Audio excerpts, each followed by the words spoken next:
시간에는 또 다시 나온 주제를 가지고 주의 말씀을 함께 듣도록 하겠습니다. 지금부터 90년 전인 1934년에 나이롤도 니버 목사님은 평온을 비는 기도를 했습니다. 그 기도의 내용은 이렇습니다. 하나님, 우리가 변화시킬 수 없는 일에 대해서는 그것을 받아들일 수 있는 평정함을 주시고, 우리가 변화시킬 수 있는 일에 대해서는 도전할 수 있는 용기를 주옵소서. 하루하루 살게 하시고 날마다 누리게 하시며 고난을 평화에 이르는 길로 받아들이게 하옵소서. 우리가 가득한 세상을 내 뜻대로가 아니라 주께서 그리하셨듯이 있는 그대로 받아들이게 하시고, 주의 뜻에 순종하는 동안 주께서 바로잡으실 것을 믿게 하셔서 이곳에서 사리에 맞는 행복을, 그리고 저곳에서 주님과 함께 영원한 행복을 누리게 하옵소서. 아멘. 이러한 기도입니다. 저는 나이롤도 니버 목사님의 기도 중에서 가장 마음이 오는 것은 변화시킬 수 없는 것을 받아들일 수 있는 마음, 용기, 평온함을 달라는 것입니다. 이 기도를 살짝 틀어서 본다면 변화시킬 수 없는 일이 있을 때에 이를 인정하고 그 자리에서 최선을 다하라 하는 겁니다. 사실 우리 삶에는 우리가 원하는 일이 일어나기도 하지만 원하지 않는 일이 상당히 많이 일어납니다. 누구나 건강하게 살기를 원하지만 어느 날 건강이 상할 때가 있습니다. 물질로 넉넉하게 살고 싶지만 어느 순간 물질의 부족함이 몰려올 때가 있습니다. 하는 일이 잘 풀리기를 원하지만 하는 일이 꼬여서 어려움에 봉착할 때도 있습니다. 주위에 있는 사람과 마음이 맞아서 함께 일하는 것이 즐거우면 좋겠지만 때로는 같은 공간에서 일하는 사람과 마음이 맞지 아니하여서 괴로움이 몰려올 때도 있습니다. 여러분, 그러면 어떤 마음이 듭니까? 불편하죠. 그리고 기분이 좋지 않습니다. 그러면서 우리의 마음이 크게 흔들립니다. 이번 목사님은 이렇게 우리의 마음의 불편함과 그리고 내가 받아들이기 어려운 일로 인하여 마음이 상한 자리에 있다 할지라도 그것을 변화시킬 수 없다면 받아들일 수 있는 마음과 용기와 평안을 구하라고 그는 이야기합니다. 왜 이렇게 기도했을까요? 사실 우리 삶은 내가 원하는 일보다 원하지 않는 일을 경험할 때가 더 많기 때문입니다. 여러분의 집 안에 밖에서 점심을 먹는다고 생각해 봅시다. 여러분 주로 얼마짜리 점심을 먹습니까? 주머니 사정에 따라 다를 수 있습니다. 어느 때는 좀 주머니 사정이 넉넉해서 좋아서 2만원짜리 점심을 먹을 때도 있고, 어느 때는 10,000원짜리 먹을 때도 있고, 어느 때는 주머니가 너무나 가벼워서 3,000원을 사용해서 점심을 먹을 수도 있습니다. 그런데 20,000원짜리 식사를 할 때는 아주 기분 좋게 식사를 하고 3,000원짜리, 즉 김밥을 사 먹거나 햄버거를 먹거나 빵을 먹을 때에 기분이 나쁘다면 어떠하겠습니까? 그 사람은 지혜롭지 못합니다. 자신을 불행으로 이끌기 때문입니다. 얼마짜리를 먹느냐가 중요한 것이 아니라 그것을 얼마나 기쁘게, 얼마나 감사하면서 먹느냐에 따라서 그 사람은 지혜로운 사람, 행복한 사람이 될 수가 있습니다. 사실 우리가 아무리 원한다 한들 나의 주머니 사정이 바뀌지는 아니합니다. 바뀌지 않은 주머니 사정을 내가 탓한다면, 그러면서 식사를 한다면 나 스스로를 무너뜨릴 뿐입니다. 그렇게 식사하면 소화도 되지 않고 음식을 먹고 힘을 얻기보다는 힘을 잃을 수가 있습니다. 음식만 그런 것은 아니죠. 우리가 일을 할 때도 그렇고 사람을 대할 때도 그렇습니다.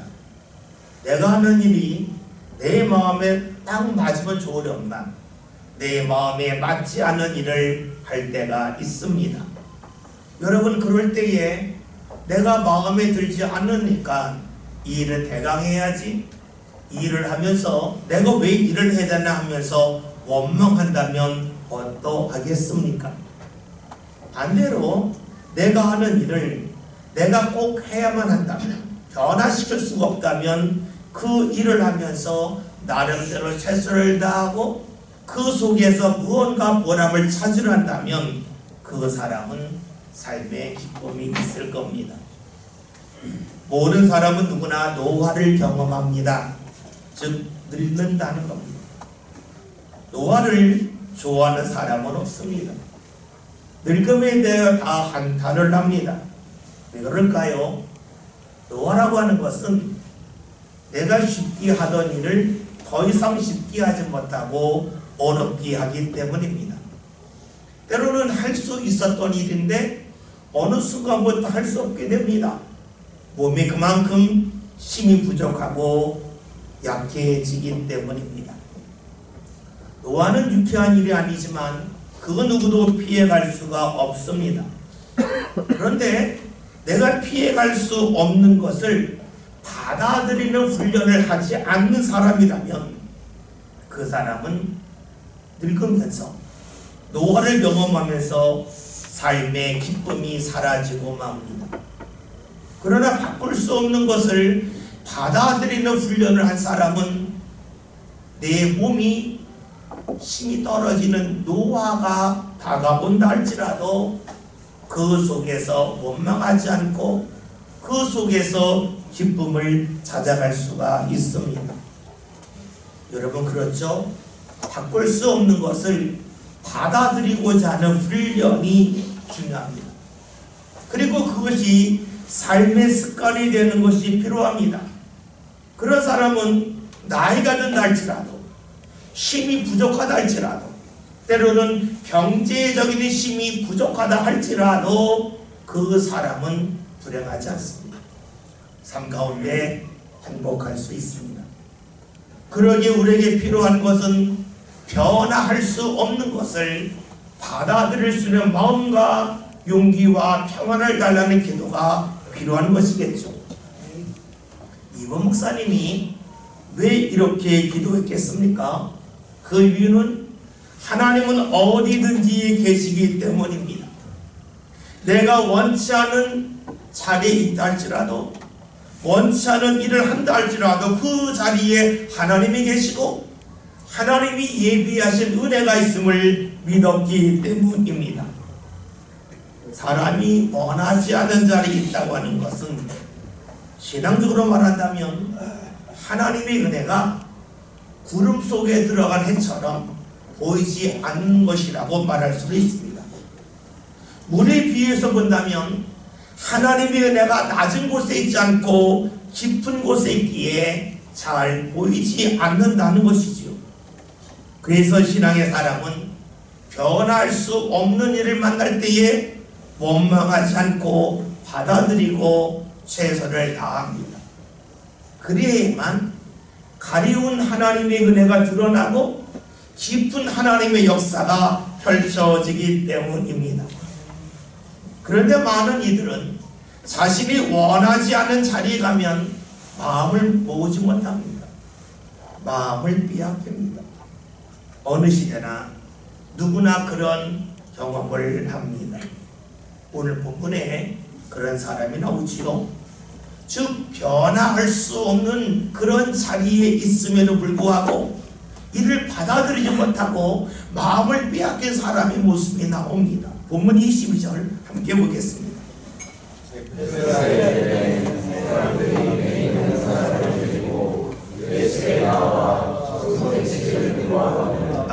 말씀을 보면 예수님이 갈릴리 호수 북부 지역에 있는 벳세다라고 하는 지역에 가셨습니다.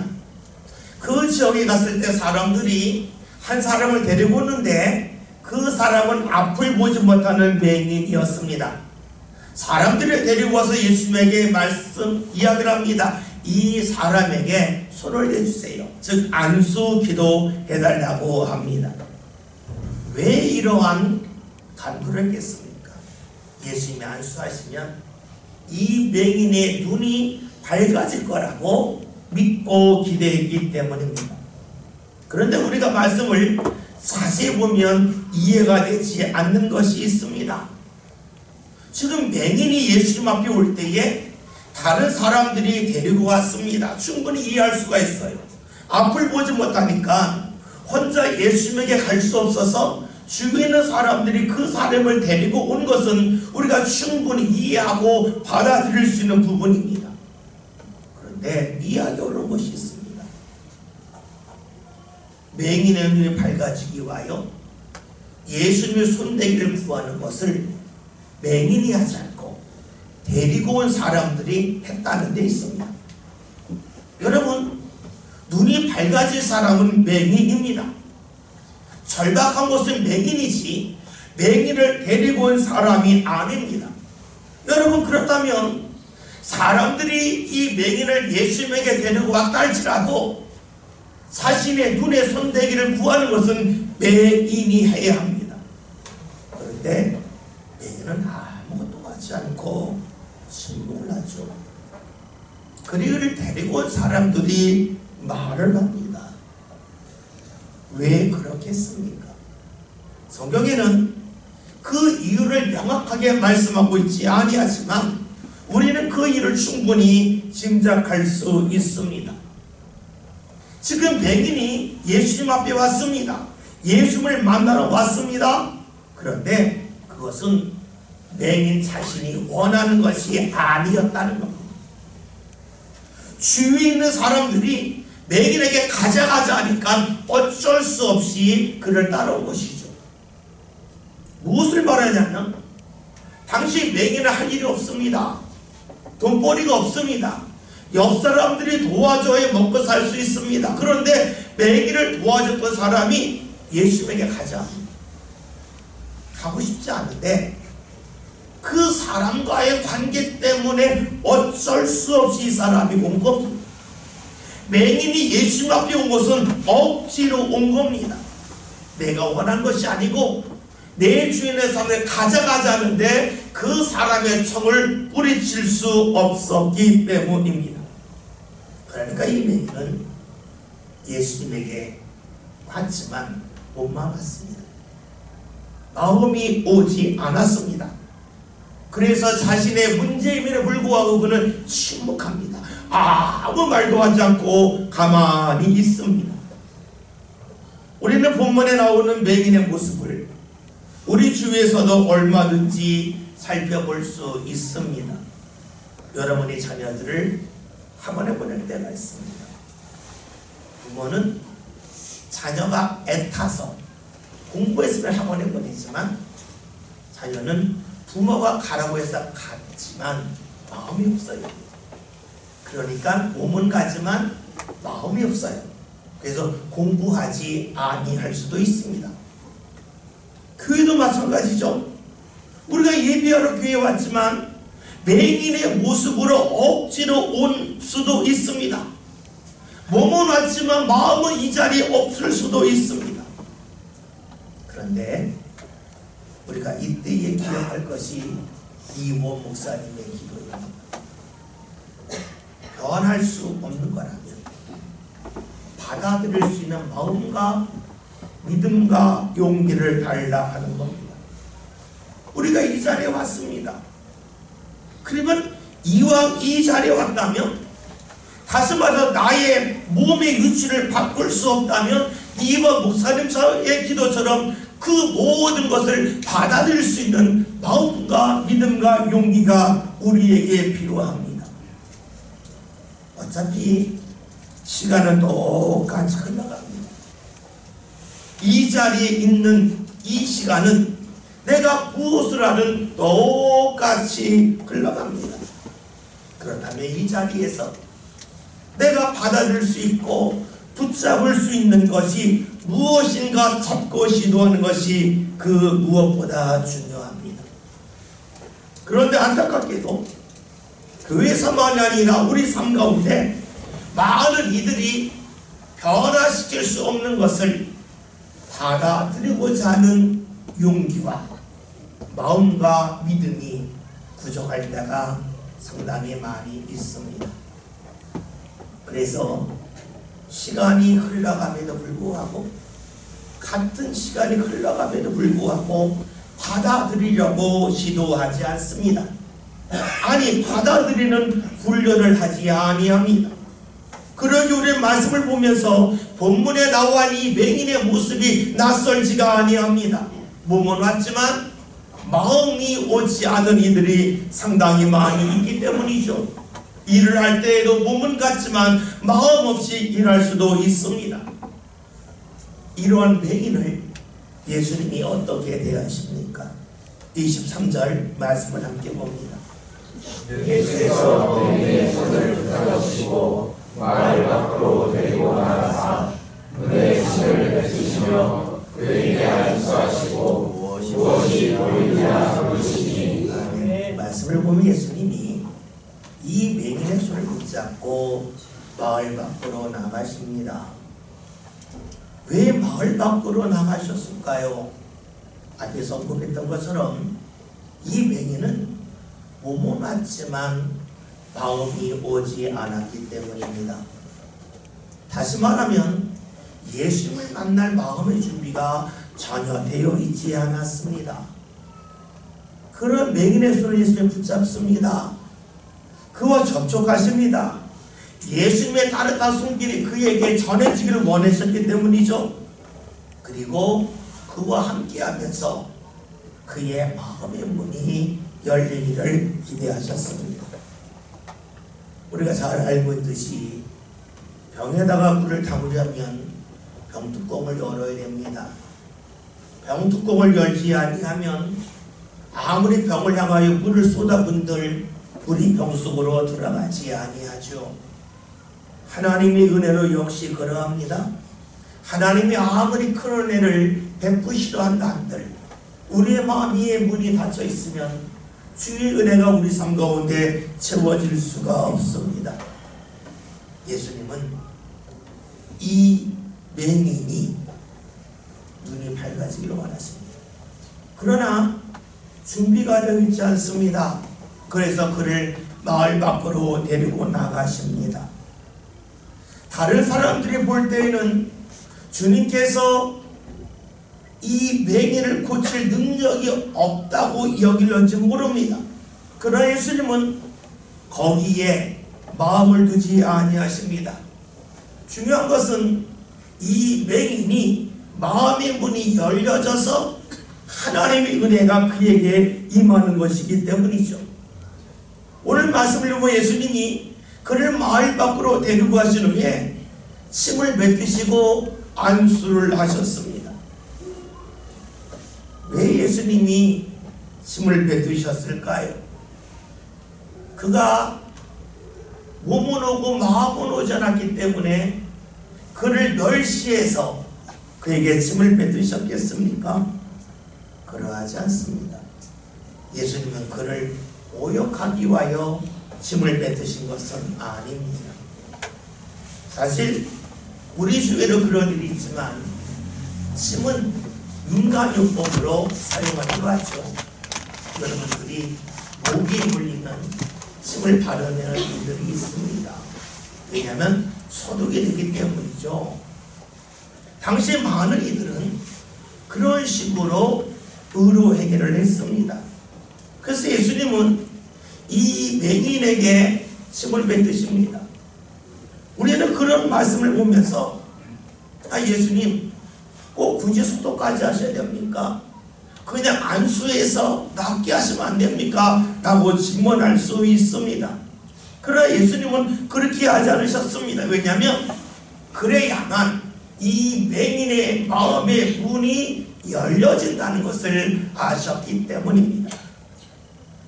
여러분 그렇잖아요. 꼭 필요한 일이 아니라 할지라도 상대의 마음과 생각이 열려지기 위해서 우리가 무언가 할 때가 있습니다. 다시 말하면 지금 예수님이 이 맹인을 함부로 다루고 있지 아니하다는 겁니다. 맹인이 전통적으로 알고 있던 그 치료 방법을 그에게 먼저 적용하심을 통하여 그의 마음의 안정을 허락하시고 주의 일을 진행해 나가셨습니다. 예수님은 이 맹인의 주님 앞에 올 때에 몸만 오고 마음이 오지 않았다고 해서 그를 책망하지 아니하십니다. 믿음이 없다고 책망하지 아니하십니다. 부족한 모습 그대로 왔지만 예수님은 그를 멀리하지 아니하셨습니다. 예수님은 나를 만나려면 만날 준비를 철저하게 와라 라고 하지 아니하십니다. 부족하면 부족한 대로 받아들이시고 그에게 맞게 대응하십니다. 우리는 여기서 예수님이 어떠한 분인지를 분명히 볼 수가 있습니다.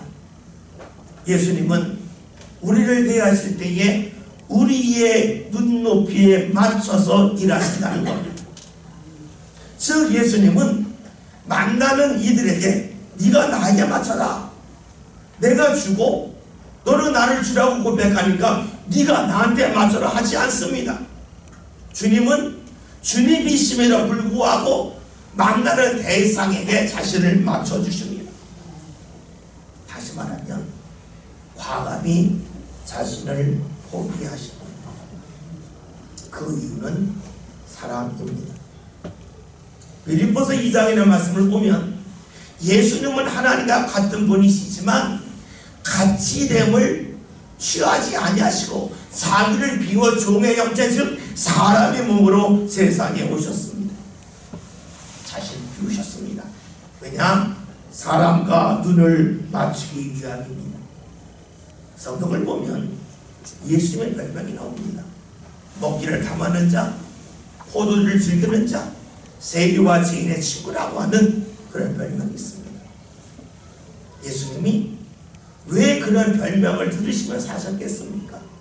사람들 만나기 위해서 배고픈 사람들이, 굶주린 사람들이 열심히 무언가 먹을 때에 그들과 함께 먹으면서 그들의 눈높이를 맞춰주신 겁니다.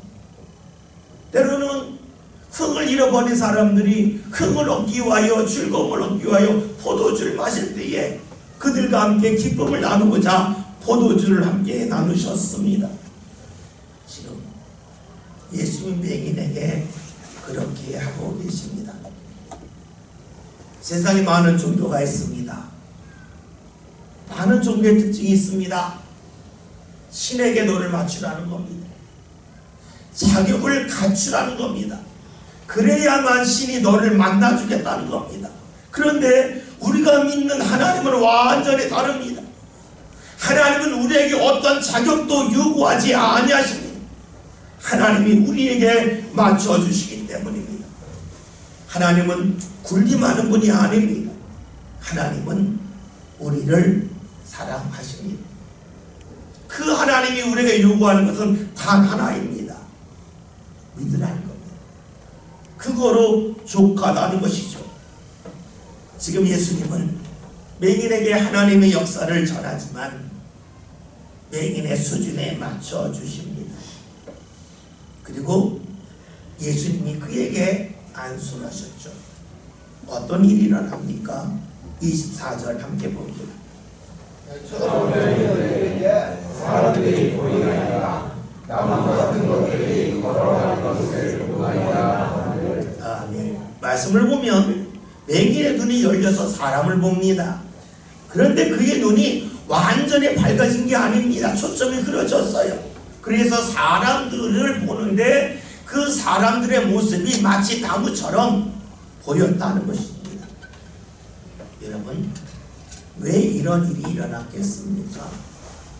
예수님에게 능력이 부족해서 이 맹인의 눈이 완전히 밝아지지 아니한 것이겠습니까? 아니면 예수님이 그 이 맹인이 예수님을 향하여 대하는 그 모습을 보시고 예수님의 최선을 다하지 아니하셨기 때문이겠습니까? 그러하지 않습니다. 이유는 예수님에게 있지 않습니다. 맹인에게 있습니다. 예수님을 향하여 그의 마음의 문이 온전히 열리지 않았기 때문입니다. 하나님은 100의 은혜를 주시지만 사람들이 그 은혜를 100을 다 받는 건 아닙니다. 다시 말하면 예수님이 이 맹인을 향하여 100의 은혜를 주셨지만 이 맹인은 50만을 받아들입니다. 주신 것을 그대로 받아들이지 못하죠. 왜냐하면 주님을 만날 준비가 충분히 되지 않았기 때문입니다. 준비가 되지 않았다고 하는 것은 주님이 주시는 것을 많이 놓친다라고 볼 수가 있습니다. 그런데 놀랍게도 예수님은 이런 맹인을 책망하지 않습니다. 준비가 부족하다고 해서 이 맹인을 책망하지 아니하셨습니다. 어떻게 하실까요? 오늘 말씀 25절 함께 봅니다. 이에 그에게 다시 안수하시되 그가 주목하여 그러니 가서 온 곳을 밝히리라. 아멘. 예수님은 다시금 안수를 하십니다. 그러자 그의 눈이 완전히 밝아지죠. 예수님이 그에게 맨 처음에 사랑을 베푸셨습니다. 그런데 이 맹인이 완전히 모든 것을 받아들일 수는 없었습니다. 일부를 받아들이지 못했죠. 여러분, 이 삶 가운데 수많은 다툼이 있습니다. 다툼이 있는 이유는 내가 누군가에게 100을 줬는데 그 사람이 50만 받아들일 때가 있습니다. 화가 납니다. 내가 100을 줬는데 상대가 100을 다 받아들이면 또 주고 싶은데 100을 줬는데 50만 받아들이고 10만 받아들이면 더 이상 주고 싶지가 않습니다. 그런데 예수님은 이 맹인이 100을 줬음에도 불구하고 100을 다 받아들이지 않고 50만 받아들였음에도 불구하고 계속해서 그에게 은혜를 베푸십니다. 그 이유가 어디 있을까요? 우리가 흔히 사용하는 말대로 한다면 주님은 발광체입니다. 사람은 반사체입니다. 반사체의 특징이 있죠. 빛이 와야 자신이 빛납니다. 내가 상대에게 무언가 줬는데 상대를 받아들여야 나도 또 줍니다. 그러나 내가 줬는데 받아들이지 않으면 안 줍니다. 무엇을 말합니까? 반사되는 걸 보면서 반응합니다. 사람은 반사체입니다. 그러나 주님은 발광체입니다. 그러기에 상대의 모습에 관계없이 오늘 말씀대로 하면 맹인의 모습에 관계없이 주님은 계속해서 그에게 사랑을 쏟아내십니다. 주님이 반사체라면 네가 그것밖에 못했냐? 다시 기회 없다 하셨을 겁니다. 그러나 주님은 발광체이십니다. 계속해서 사랑의 빛을 쏟아내십니다. 그래서 그에게 다시금 안수를 하십니다. 그러자 이 맹인의 눈이 완전히 밝아져서 모든 것을 보게 됩니다. 무엇을 말합니까? 주님의 사랑은 끝이 없다는 것.